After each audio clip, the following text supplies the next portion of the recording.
Hi, everyone. Welcome back. Thanks for joining us today. We've got a brand new story to share with you, so let's begin. At my promotion party, my father declared, "Your raise belongs to your sister since she needs it more." My boss laughed and said, "That's funny, because she's not getting a dime." My parents started screaming when they heard.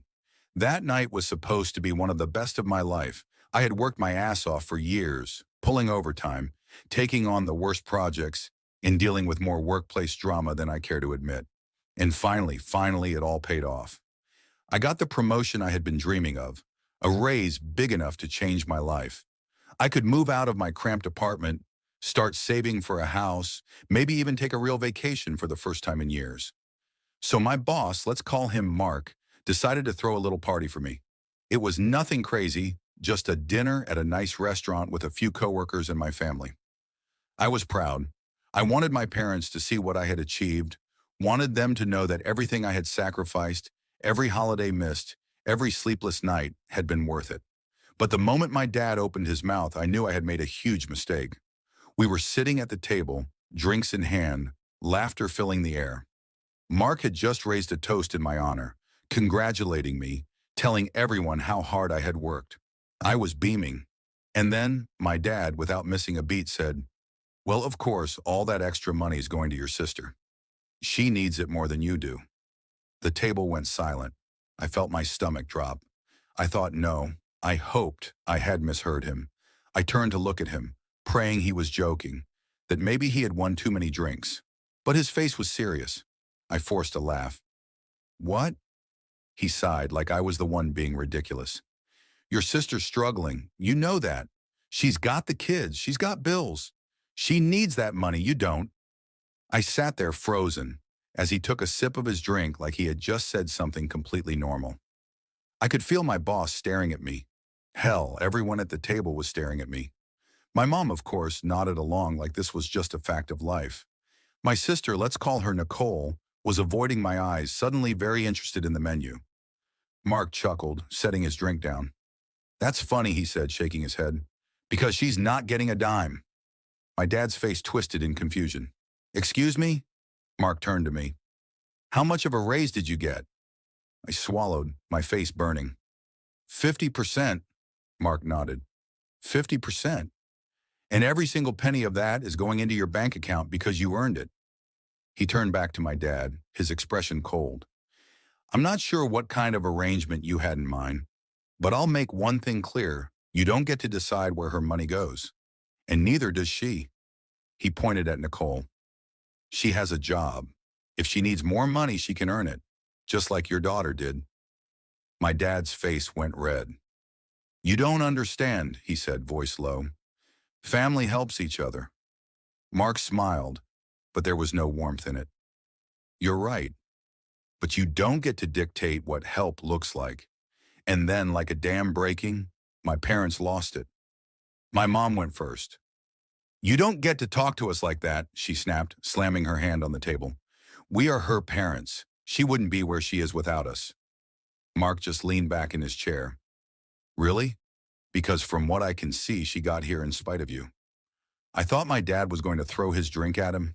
Instead, he turned on me. "You're really just going to sit there?" he hissed. "After everything we've done for you? After all the sacrifices we made? You're really going to hoard that money while your own sister's drowning?" Nicole, of course, stayed silent. She always did.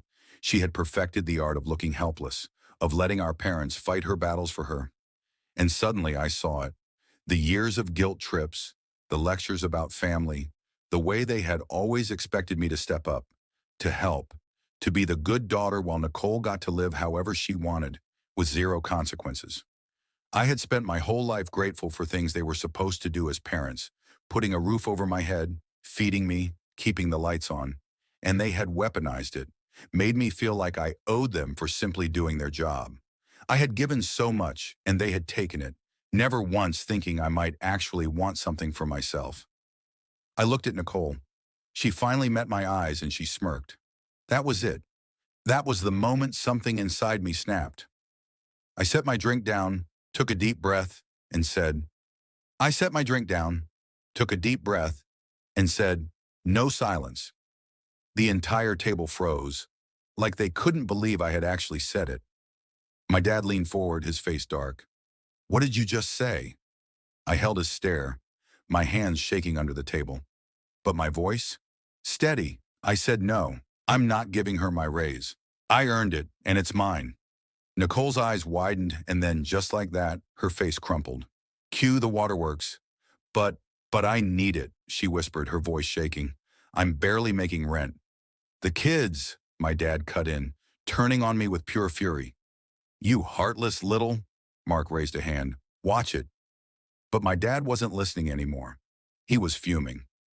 We raised you better than this, he spat. You don't just turn your back on family. We gave you everything, and this is how you repay us. By letting your own sister suffer? Mom, of course, jumped in next. Do you think you got here by yourself? Do you think we didn't make sacrifices for you?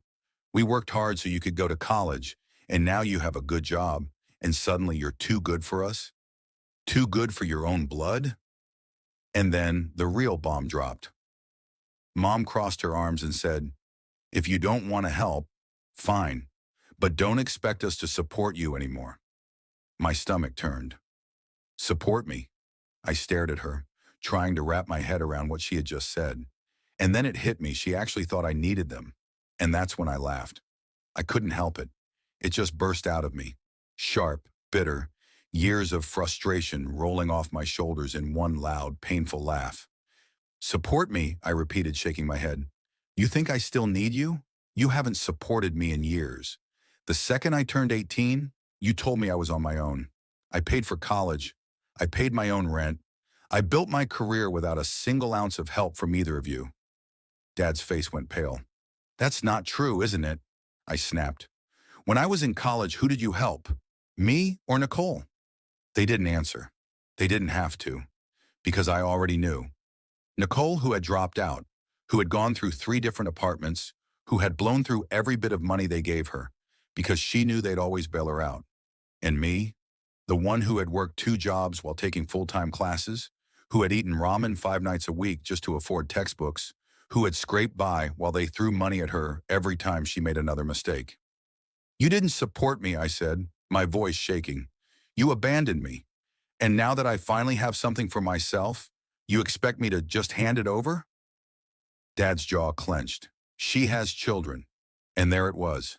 The excuse. The lifelong excuse. Nicole had kids. That meant she got a free pass. That meant everyone else had to sacrifice so she could keep living her life however she wanted. I turned to her, my hands gripping the edge of the table. You had a job before, right? What happened to it? She sniffled, wiping her eyes. It just didn't work out. It didn't work out, I repeated. Like the one before that, and the one before that? More silence. I let out a breath, then leaned back in my chair. I don't care. You are not my responsibility. Nicole's lip trembled, and then she snapped. You are such a selfish bitch, she screeched, slamming her hand on the table. After everything I've been through, you still won't help? My kids are going hungry, and you're sitting here bragging about your stupid job. You don't even have a family. What do you need the money for? You're just going to waste it. And that was it. I stood up loudly. The entire restaurant turned to look, but I didn't care. You know what, Nicole? I said, grabbing my purse, figure it out. And then I walked out. I didn't look back. Not when my mom started yelling after me. Not when my dad slammed his fist on the table. Not when Nicole wailed about how unfair life was. And you know the funniest part? As I walked out, Mark, the best boss I've ever had, stood up, tossed a $100 bill on the table, and followed me. I stepped into the cold night air, my heart racing, my hands still shaking, but feeling lighter than I had in years. Mark caught up to me, smirking. Hell of a speech, I let out a shaky laugh. You think they'll ever talk to me again? Mark shrugged. Do you even care? I thought about it, and for the first time in my life, I didn't. I should have known it wouldn't end there. People like my parents and Nicole, they don't just let things go.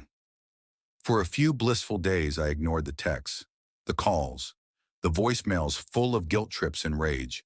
I blocked my parents. I blocked Nicole. I thought that was the end of it. I was wrong. One afternoon, I was in my office, finally enjoying the peace of knowing my raise was mine, when my phone rang. It was my bank.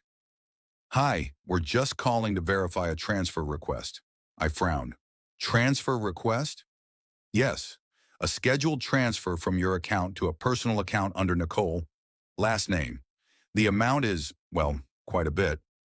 I felt my blood go cold. I didn't make any transfer, I said, my voice tight. The woman on the line hesitated. Well, it was authorized through your online banking. The login was from a familiar device. And that's when I knew. Nicole, that smirking, crocodile, tear-crying, manipulative leech had somehow gotten into my account. I felt like I was going to be sick. Cancel it, I said immediately. Cancel everything. The woman sighed in relief. Already done. I had a feeling something was off, but we have to confirm with the account holder. I hung up and just sat there staring at my phone. And then another call came in. Blocked number. I already knew.